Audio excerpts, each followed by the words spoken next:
Welcome to the Iron Prescription podcast with your hosts, Drs. Lynette and Stuart. We're both GPs and we're both personal trainers, though we do both jobs in very different ways.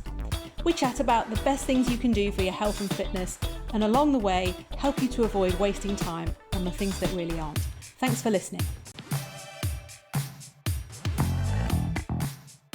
So we said we were going to talk about whether you can be fat and fit. Yeah. As a topic of interest. And this was my suggestion, I seem to remember. It was. On the back of a couple of books that I've read recently, or listened to, should I say, which are highly critical of diet culture.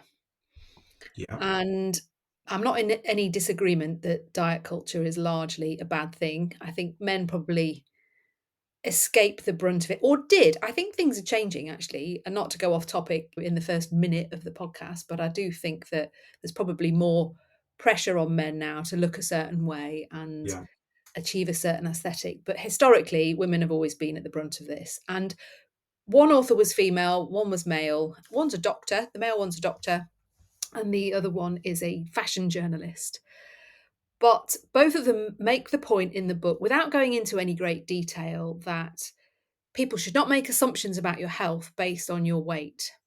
And they were probably the only parts of the book that I found myself bristling a little bit and thinking, okay, we need to pick that apart, because yes, I can see the point that they're making, but there's a lot of buts that need to come after that, yes. And so I wanted to have a little look around what the actual literature says about this. What do we know for a fact, and what is just things that we bandy around because it's convenient and serves the argument for a book that we might be writing. Not that I'm writing a book on this or planning to anytime soon. Off the top of your head, what are your thoughts about, can you be fat and fit? There's two really big elephants in the room, and that's the words fat and fit. Yes, we need some definitions. Absolutely. So the answer is, can you have fat? If you said, can you have fat and can you be fit? The answer is yes. 100%, yeah. Can you be fat and be fitter? Yes, you can. Can you be thinner and be fitter? Yes, you can. Can you be fatter and still be fitter? Again, it depends on the definition of where and what we're measuring, because there are lots and lots of variables around here that we really need to unpick. But I think my gut feeling is it's a dangerous statement to say you can be fat and fit and just leave it at that, because that's not actually, there's just not enough words in that statement to make any medical or scientific or logical sense to anyone. And that reminds me that this probably hasn't reached mainstream conversation yet, but there is a move to change the language that's used with regards to weight, overweight, and obesity. Yeah. So we are encouraged now as health professionals not to refer to people as being overweight or being obese, but to having obesity and having overweight, which jars at me because grammatically having overweight just doesn't work. And again, I go, what? Yeah, I know the point you're trying to make. I think the inherent meaning of this is it shouldn't define you. No. You have fat, as you said earlier on, and you can have obesity, but it doesn't need to be your defining characteristic. And I am on board with that. I just wish there was a better way of it working grammatically. Yeah. So when you read any of the medical or scientific newer stuff, it uses this terminology. And actually there's a book that's done really well by one of the Van Tuliken twins called Ultra Processed People, and he's used this new terminology. And I just wonder, because that book's done really well and it's reached a mainstream audience because they're very well known and they're great presenters, it may well have not even registered with some people that he's switched to using this terminology. So I like that as a principle, because your weight shouldn't define you, but sadly it still does for a lot of people, I think. The other thing that I really struggle with is the way that we talk about fat, and fat is fat. Fat is adipose tissue, and you need that to survive. And the term fat, therefore, is being used in a derogatory term in this situation Mm. because, like I said at the start, of course you could be fat and fit because fat is part of your anatomical makeup that allows you to physiologically operate. But then we medically measure a generic number to establish whether or not you have overweight, as you put it, or if you have obesity, which is the BMI, which is a complete farce. So what are we actually, by saying somebody is overweight, by saying somebody has obesity, by saying somebody is fat, is all of those, in my mind, is actually derogatory to all people because it's defining them as a title, as you say, and it Mm. shouldn't define them, but it does. But we're not even really sure what we're defining here. Yeah. And again, both books were highly critical of BMI as a metric. And I can't disagree with that.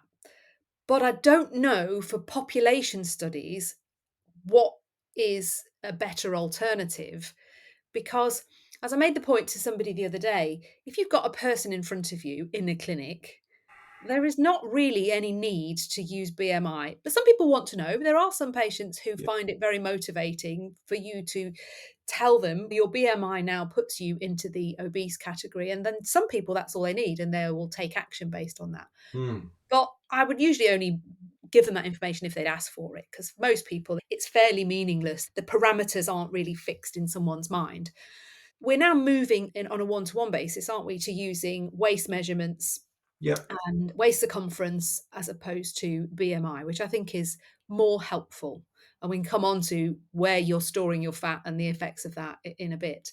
But if we're talking about research studies looking at big groups of people, most of the data that we're drawing on is decades old, Hmm. even though it's still going on now. And they will use BMI in order to be able to put people into categories, because how on earth do you compare groups of people for the purpose of research? And so I think that's its most valuable place, really, is in defining populations.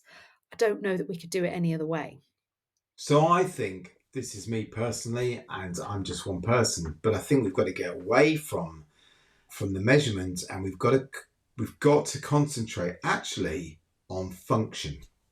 And I bang on in all of these podcasts about function, but the question is, and we're doing it. The title of the podcast this week is "Can you be fat and fit?"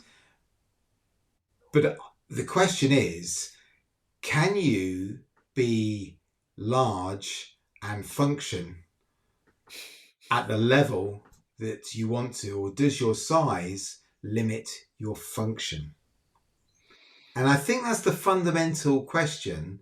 And when I talk about function, I mean, is your size and your weight, and so size and weight are two different things, but is your Mhm. size and weight interrupting your physiological function to detriment, or interrupting your activities of daily life to a point where it is interrupting you? So, for example, can you walk 6 flights of stairs and not get out of breath because you're carrying? If I put a 35 kilo backpack on and walked up 6 flights of stairs, I'm gonna be really puffing. Mm. But I could put that on an adipose tissue. You've got to ask the question, what is it doing to your function? Because if you take a strong man, he is morbidly obese, He's all fit now. He's in his at prime. his prime as a strong man. He's Yep. morbidly obese. His waist circumference was off the scale. Yep. Everything was wrong. And yet the guy was Hulk like, able to move mass and achieve tests of function beyond the realms of normal, imaginable Yeah. human ability. But if we took somebody who weighed 27 stone, I think at its peak he was about 27 stone. If we took somebody off the street who weighed 27 stone, they're struggling to stand up under their own Yeah. body, let alone then pick up a mass that is 4 times their body mass. So I think it's about functionality of what your body can do for you.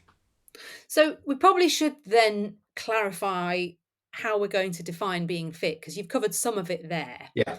And I've had many patients say to me that they think they're fit because they don't noticeably struggle with anything. But you do Hmm. sometimes have to push people on, okay, when did you last go up a flight of stairs? Oh, I live in a bungalow, or they drive everywhere. So if you're living in a world that's quite protected and you've not tested yourself, you can kid yourself that you're quite fit. Yeah. And then Yeah. suddenly you go and stay with somebody else and you have to go up two flights of stairs to go to bed. Yeah. And that sometimes can be a bit of a wake up call. So I think those everyday measures, because Yeah. most people won't know their VO2 max I or know. care, No. um, but going up flights of stairs, carrying shopping, and we do it with chest pain patients, don't we? How far can you walk on the flat? How far up an incline can you go before, Yeah. your angina starts kicking in? But I think fairly reasonably reliable measures for people's fitness, and they're also the things that bring people in sometimes when they're concerned that they might be a little bit more breathless, especially the stairs at home. Yeah. Absolutely. And we don't do that. We definitely don't do that in medicine. Apart from you say with cardiac patients, we do that. We do exercise tolerance tests with cardiac patients to see what their limits are, etc., etc. Or with COPD patients when we've got an established disease process. But there is no there is no test or there is no desire to really understand the functionality of humans. But that's crazy because that's what we want. We want to know whether or not this person is being insulted by their body habitus, and whether or not that body habitus is having detriment on on their ability to live a long and disease-free life. Because there is always the argument of, well, Bob weighs 18 stone and he's still going down the pub and having 2 pints of beer and it's 4 miles away, and he runs an 8 minute mile on the after rugby, Mm. blah blah blah blah. And actually Bob is probably fit, so you can't get away from that. But what we don't do as a profession and as a society is we have dictated what is obese, we've dictated what is overweight, but we have not dictated what is the optimum function that we want to achieve for a person. Because the reality is that really is drive. Can you get up off the floor if you fall? Can you touch your toes? Can you get undressed unaided? Can you escape from a burning building? With Can your wife on your back. Yeah, yeah, exactly. Because those are the things that really matter, not whether or not you can get into your size 30 waist jeans that you Yeah. wore when you were 16. So I think we need to redefine what we're looking at. Yeah, and I was just thinking, about Bob who walks to the pub for his couple of pints. So Bob might well be somebody who climbs ladders every day and lugs bags of cement and actually is maintaining a level of cardiovascular fitness just by his busy job. Whereas Bob too might be walking to the car, walking to his desk, and doesn't do much more than that. And I suppose the trajectory for both of those two Yeah, people can be quite different. yeah. One of the arguments that seems to bounce around is that, yeah, but if you're obese, it's only a matter of time before things spill over. And I have to say, when I was listening to the first book by the journalist, my thoughts kept going because her market that she was talking to was younger women. And there is no doubt that levels of overweight and obesity are rising in younger people. Mm-hmm. That's a fact. That's not my opinion. That is fact in the literature. Mm-hmm. And I did find myself thinking, this might be well and good now while they've got age on their side, protecting their metabolic health. But at some point, this is going to spill over. Now, you could argue that I'll worry about that when it happens. But as we know in reality, losing weight and keeping it off is often a lifelong struggle, as we've talked a lot about before. And so this was the kind of mental argument I was having with myself of going, yeah, you're not wrong in principle, but it's having that eye on, okay, so what's the trajectory of this? Because if you're 28 and you're carrying an extra 4 or 5 stone, you probably are still quite healthy and can run up the stairs. But by 38, life is going to look quite different. And by 48, if nothing's shifted and your habits are quite well established by then, potentially that's going to be a bit more difficult. Yeah, absolutely. But it's like everything in life. You can get away with it when you're young. As life progresses, you're not going to get away with it. The other, what you're straying into there is we're talking about, can you be fit and fat? And that's one question. The next question we need to ask is, does being or holding on to more adipose tissue than would be recommended have any significance to any disease process? And of course, that's a different question. So the answer is you're at high risk of certain diseases as a result of having more adipose tissue. You're undoubtedly shortening your life by having more adipose tissue than you would be without it. So yes, you can still be fit, but your life will be shorter because there is a cancer coming. There may be a cardiovascular event coming as a result of your adipose tissue. If you've got more adipose tissue, your heart is going to have to work harder to proliferate the blood around the system, and therefore you're more likely to have high blood pressure. It's not a given, and Yeah. both you and I will have taken the blood pressure of people that are into morbidly obese, and we've taken it several times because we can't believe how low it is, and in fact it's having no effect on their blood pressure.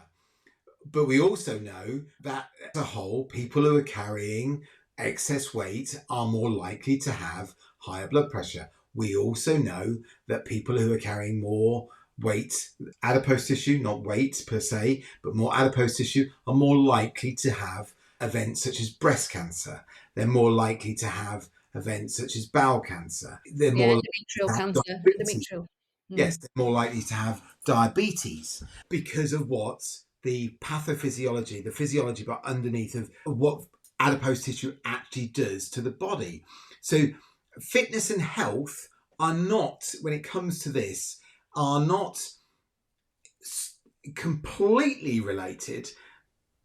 There are two strands: functional fitness of having excess adipose tissue and disease process as a result of having excess adipose tissue. And they're not necessarily the same because, like I said, you can have a level of excess adipose tissue and achieve great numbers of performance when it comes to fitness. But you can't get away from the fact that you are also driving the pathology of the diseases that are associated with that same tissue. Yeah, it reminds me of something I came across recently, a term called the personal fat threshold, which again, we don't use it in everyday conversation, but it's something that's documented in the research. And it's the point at which an individual's body will tip over into metabolic ill health because they've reached their personal fat threshold. And that's very individual. And it's why, and this is no exaggeration, I looked after a patient once who we couldn't determine their weight because the scales in the surgery only went up to 250 kilos and they were reading unregistered. But this individual was not diabetic. Mm, And for about 2 weeks, I just remember thinking, how can that be the case? How mm, can you be that size and not be diabetic? And many years later, I've discovered the answer. For some people, the point at which they'll become metabolically unhealthy is just very high. And it absolutely. conversely explains why you can have some people who've maybe got a little bit of a tire around the middle and they develop type 2 diabetes. And you Yeah. think, hang on, how does Oh, that go? But it happens, and it's a complicated mix of genetics, which we yeah. don't really understand and we can't test for. Yeah, it's the same argument. Thankfully, we don't have it as much as we used to. But I can remember at the start of my career, my granddad's 93, smokes 20 a day. Yeah, Smoking yeah. for you. There is a tipping point of cigarette associated disease. With cigarettes, it's a lot lower than it is with adipose tissue. But the really big take home message is at the moment, there is no test to tell you what your tipping point is. No. But what I can tell you is that the risks you're taking are higher the more adipose tissue that you have. And Yeah. therefore, The other thing I can also tell you, it's a really interesting chart, a runner's chart, that you can work out your how many minutes it will take you to run a mile at the weight you are now, and how many minutes it would take you to run the same mile, same fitness, but if you lost a kilo. And you can go either way. So you can work out how, as a person, Yeah. so my fitness, let's say I run a 8-minute mile. If I lost 2 kilos, I could look it up, but it's, let's say, Mhm. 75. If I put on 2 kilos, it'd be 8:15. And it's incredibly accurate. In other words, because it's simple physics. If you are running and you are running with more weight, you are going to be slower. If you are running with less weight until you become emaciated and there's Yeah. an it, which is why all the marathon runners look like they do, because Mm. there are heart and lungs on very thin legs, because speed is over endurance is associated with low weights. It's as simple as that. But where does muscle mass fit into that? I've had this discussion with cyclists in that surely if you gain a kilo of muscle, now you can't just gain muscle, you have to gain muscle and fat, and then you have to work hard to lose some of the fat. But let's say somebody does that, Yeah, and over a period of time, that runner has worked really hard and they've put on a kilo or a kilo and a half of muscle and managed to do the minimum of fat. Surely they're faster. right. They have to be in my not very physics orientated brain. Okay, so you're absolutely right, because if you look at a sprinter, Mm. muscle mass is huge. So over a shorter distance of explosivity, they're going to be faster up to probably 400 meters. Okay. Okay. Then that weight is going to tip over the other way, and it's going to become a deficit. Certainly, but by the time they get to 800s and 1500 meters, they're now paying the consequence of carrying that extra weight. Yeah, I suppose my mind's just flipped back to the last fight between Usyk and Tyson Fury, Yeah, and he lost what did he lose? A couple of stone compared to the first fight, yeah, but he still looked heavy and slower in yeah, comparison, and he's powerful. Yeah, I guess it's thresholds again, isn't it? There's yeah. a threshold at which you tip over. Yeah.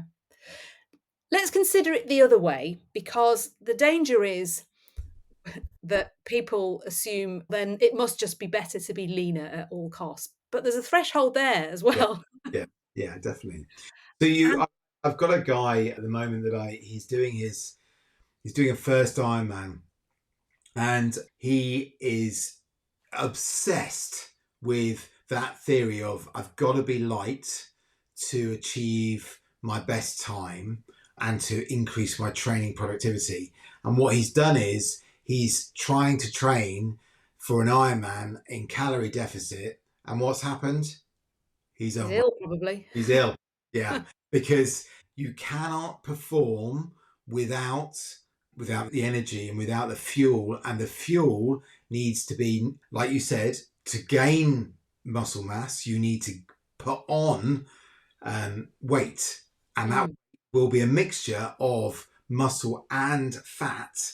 yeah. Uh, and then you have to lose the fat if you look at bodybuilders. And it's exactly the same when you're training for an Ironman. Really, what you shouldn't be doing in the training phase is being over consumed with calorie intake, because actually it's very difficult to keep up with your calorific need, because you're training for such a demand on the body, and you really should only worry about that at the later stages when you think, right, okay, my target weight is, in the same way as a boxer does, that Mm, last bit of tapering as you move to the race prep. But as you're moving in, you're right, being too lean is incredibly detrimental for your performance as a human against the normal battering of life. If you're too lean and you fall over, you're more likely to break something. mhm.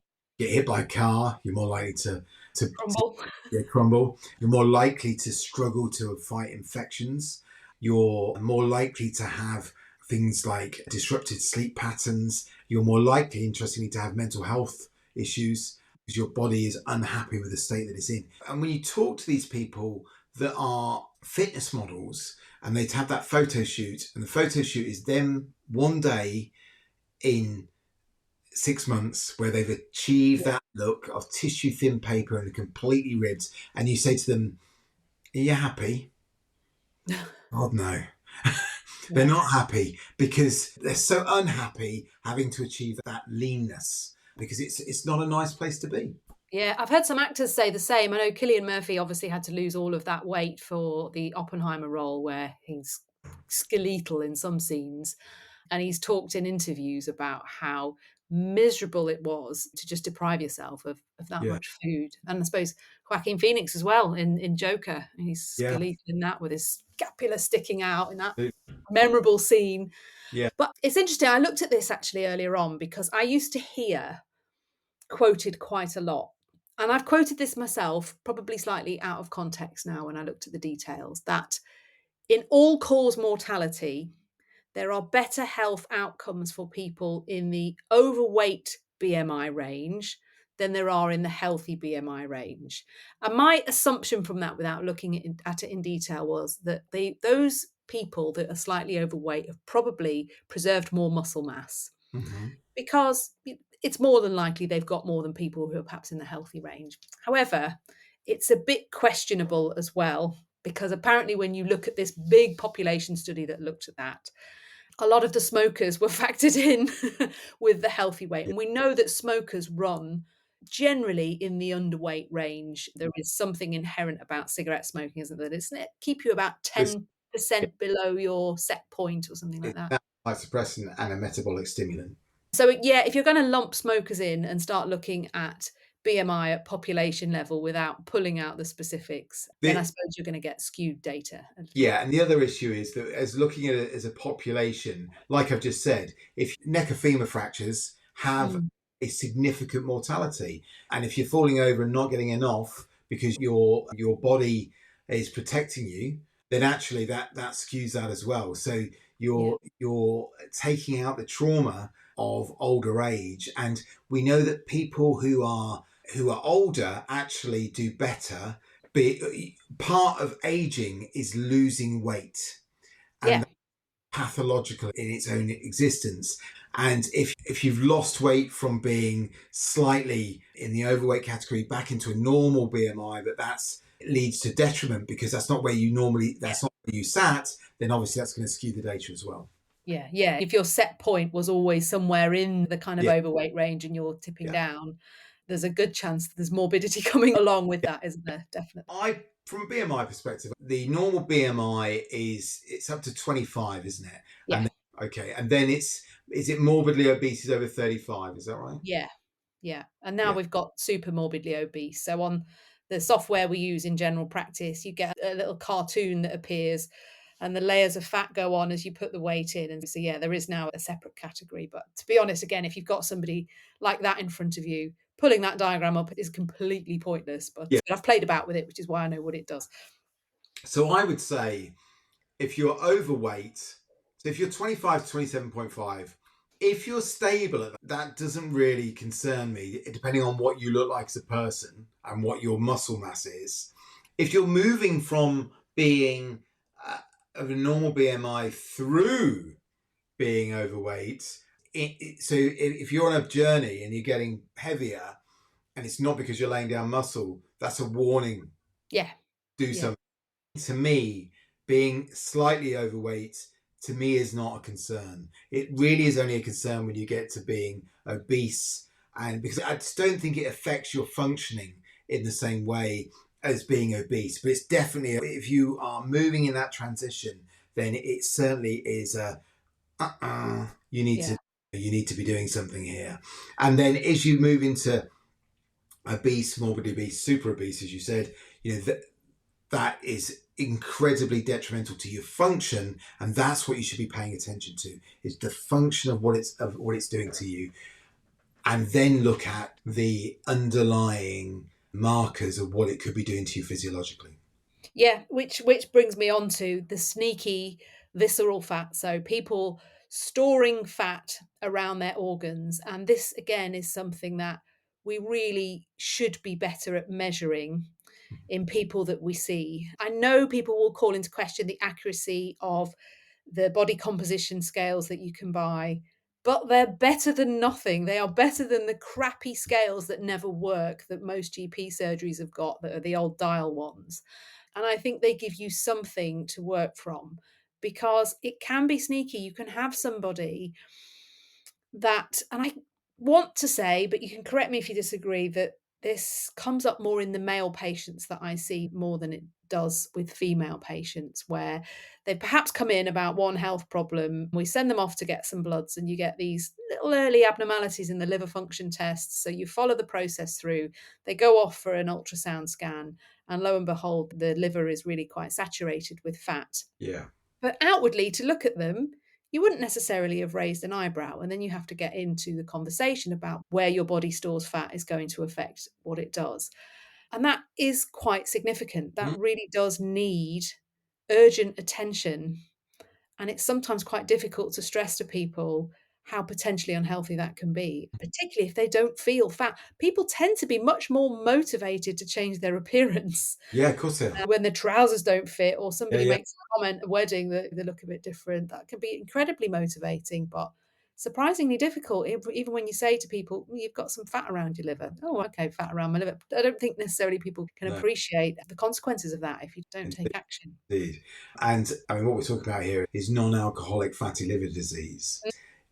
Again, the problem that we have with this is it's incredibly common. I can't remember the percentage now of Americans that have this incredibly common condition, but the uncertainty of progression makes people think, it's okay. Because there is no certainty of progression. But some people will end up with liver failure Yeah, I've seen it. Yeah. uh, as a result of non alcoholic fatty liver disease, with either needing a liver transplant or death as a result Mm, of having visceral fat. But there are a huge, like I said, there's a huge population of people that are just walking around with it and are accepting it as a risk factor. And mm, unlike diabetes, where you feel ill with diabetes, you feel just not great. Non alcoholic fatty liver disease, or even alcohol fatty liver disease, mm. means nothing to people. They don't feel anything particularly going on. It's only when the liver goes, I've had enough of this, uh, Yeah. then they're in trouble. Yeah, yeah. And invariably, that tends to be how we pick it up because people have come in usually for some other reason that's made them feel Yeah, unwell. You yeah, run the bloods and that's where it tends to creep up. It's because you don't get any symptoms from it no, necessarily. no. And we don't, I won't go off on a tangent about the useless NHS health check and Go on. the waste of resources that has turned out to be, but we don't look at liver function. And We there's don't look no point in looking at liver function anyway, because you can have, this is really going to alarm some listeners, so you can have perfect liver function and be on the verge of liver collapse anyway. So, at I saw this in the hospital a few months ago, yeah, and the cause of death was liver failure, yeah, but this person's liver function tests were still normal, yeah, yeah. and then the doctor I was working with said, "Yeah, that's because most of the liver has stopped working altogether, and the little bit that's left, yeah, is It's like okay." body going. Yeah, And yeah. I'd never really put that together after all of these years, but yeah, I was quite perplexed by what I saw, definitely. So we don't, but we don't, you're right, we don't, there's no national screening program No. because of the variability of so what? You've got non alcoholic fatty liver disease. So what is Mm, the question, and what are we trying to avoid here? The bottom line is, and as we bang on all the time, is I think it's about fitness, it's about muscle mass, and it's about having that VO2 max, because those two don't necessarily go, they don't go hand in hand. The no. fitter you are, the more you can lift, the more unlikely you are to have fatty liver disease, the more unlikely you are to develop breast cancer. It's not a guarantee, it's not a guarantee of avoidance of disease, but what it does guarantee is it reduces your chance of disease, and it also makes you highly more likely to get through the disease once, if you're unfortunate enough to develop it. Yeah, I agree. I think for all that people don't want to look out of shape, there's nothing wrong with wanting to look good. But if you've got some stubborn body fat, but you're otherwise fit and you're strong and you're in good health, it probably doesn't need to be a major cause of concern if you're functioning well and you can carry your shopping up however many flights of stairs when the lift is broke Yeah. and perform your life to the way that you want to do it. Yeah. And that's the important bit. And you get there by doing the basic things, doing the basics better. That really is the path to maintaining all of that. Yeah. But if you get down on the floor and you're thinking, oh, I'm struggling to get up here, or you Mm. bend down to tie your shoelaces and you can't do it, or as I said before, if you at night you go take your socks off and you can't stand on one leg to Yeah. take your socks off or put your socks back on in the morning, you've got a problem. And Yeah. it's really showing itself because your body habitus, whatever it is, whether it's be low muscle mass or extra adipose tissue, can no longer function. And it is telling you, look, you've got a problem. Please do something. And that's within everybody's gift. Yeah, I agree. And they are these simple tests that you don't need blood tests for. No, Don't need an ultrasound scan no, no. for. You can do it. You can Yeah. do it after listening to this podcast, and I recommend if anybody's not done it and seen my countless posts about these things, Yeah. then that'd be the takeaway from it. Absolutely. It's a bit like there are lots of things. Just get a chair and literally stand in front of a dining room chair where you would normally sit down and your legs will be, your thighs will be parallel to the floor. You'll be in the seated position and just sit down, stand up, sit down, stand up, just Mm, bottom touches that seat and see how many you can do in 2 minutes. yeah, And then go onto Google and put in squats in 2 minutes and see yeah, where you're at.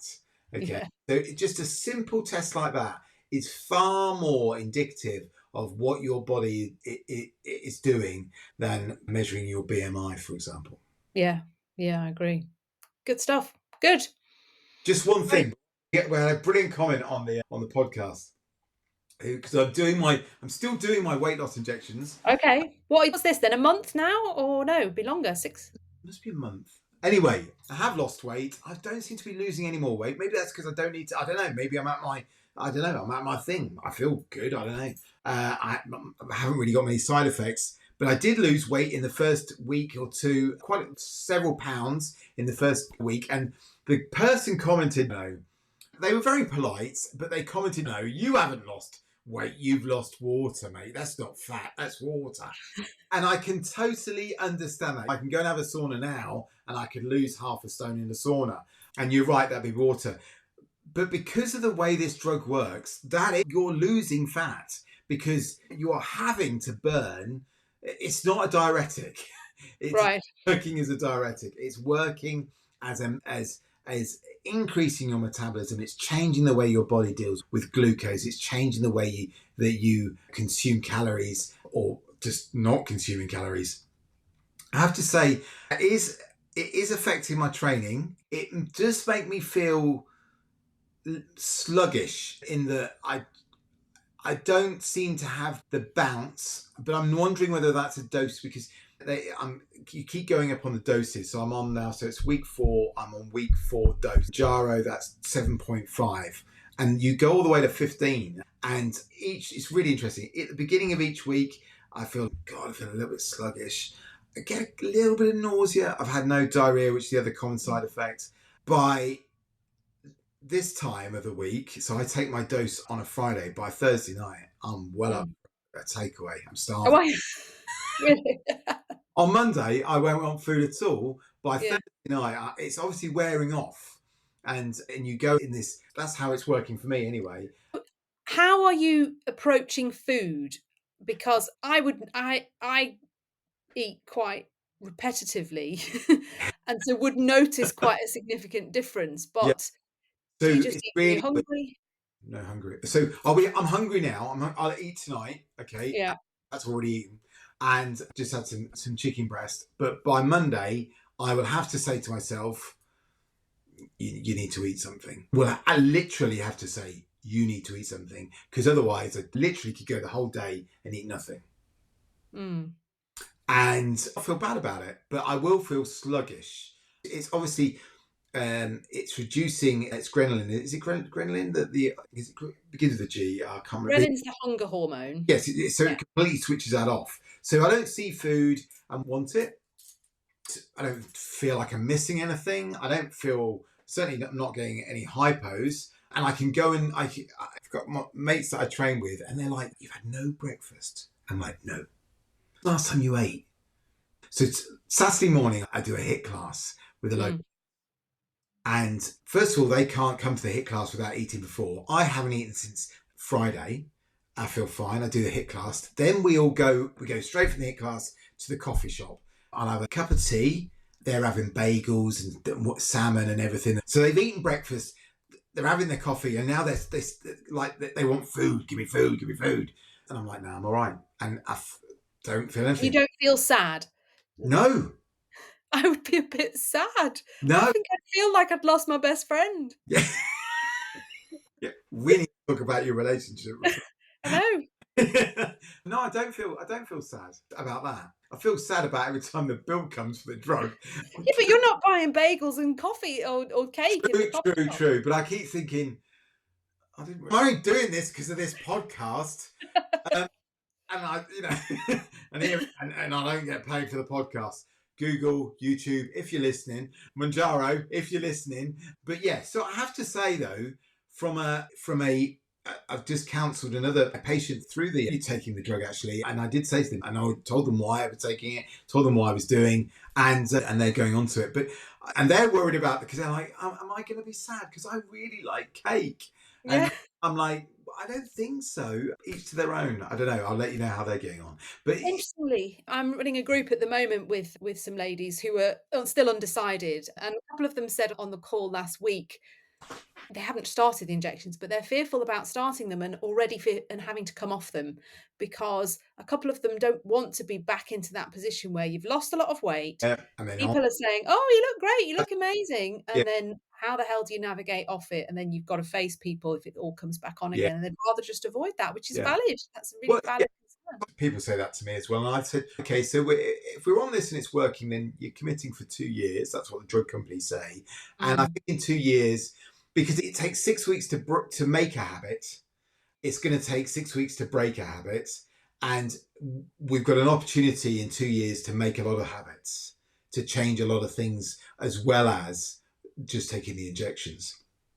The other thing that I was absolutely horrified to find with this patient was that she was so ashamed of taking the drug because she felt she's done diets, she's lost weight, she's done this yo-yo, she's done this yo, Mm. and she is ashamed that she is taking the drug because her people will judge her as not trying, just taking the easy option and taking a drug. And I was so, that made me sad. That made me really sad. Oh, I see that in the comments on my socials. Whenever I post about GLP-1s, usually the first kind of 2/3 are people who are grateful for me being upfront and supportive of it, and then the longer the post sits, they're kind of idiots towards the end Yeah. going, "Just go on a diet and do more exercise." Yes, It's like, that's what you do, isn't it? I just stopped engaging with those Yeah, comments yeah, because yeah. it's utterly pointless. Yeah, absolutely. I'd love to say, I'd love to have those people in the gym with me and say, all right, let's, what we're gonna do is we're gonna dead press 250 kilos because all you gotta do is pick it up, mate. Yeah, exactly. It's not that easy. Life isn't that easy. Anyway, as it was, so she's gonna go on GLP-1s, but there was a raft of blood tests done as well beforehand, Mm. and lo and behold, where's a TSH? Above the normal range. Right. So I'm like, oh, hello. This isn't just this. Let's do your T3, T4 as well. This isn't just about you trying. There looks like there could be another reason here lying. So we need to look at that as well. But there's no reason why you can't do GLP-1s at the same time. But this body shaming and saying, just go on a diet, just go down the gym, is just not helpful, accurate, or anything. It's just not that easy. That's why we do the game we do. That's why, that's why we're personal trainers. That's why we do the exercise, and that's why Mm. because Mm. it isn't that easy to do any of that. Yeah, and show me somebody who's got every aspect of their life dialed in and sorted out. So those people who find it easy Yeah. to stick to a diet plan and exercise regime, congratulations, but I guarantee there'll be Well, something in your life that you need help with. I think the fact that you've got everything on point with that suggests there's something you need help with. You're a bit obsessive. Yeah, yeah, exactly. But anyway, yeah, I've stopped engaging with but morons. But thank you for the comment with regards to the water loss. I can understand why you'd say that, and thank you for the comment. It was a very polite comment, and It was a lovely comment. it It was was not a troll in any way. wasn't a negative comment at all. But I just want to say, no, actually, I disagree with you on that, and I'm really open for people to comment. And I won't name you. I'm not going to let you even, but I will. We will try and answer if somebody says something like that. I will say, actually, can we just talk about that? And actually, that's what I think. So I think in this case, it's not water loss. It doesn't work as a diuretic. It is tissue loss. Whether or not it's pure fat or a combination of muscle and fat is still open to debate, but it's Mm, definitely not pure fluid losses. mm. Okay, we'll keep it on watch, Yeah, as yeah. the dentist likes to say. Okay. Okay. Cool. Thank you. Great. Well, I'll see you next time. Yeah.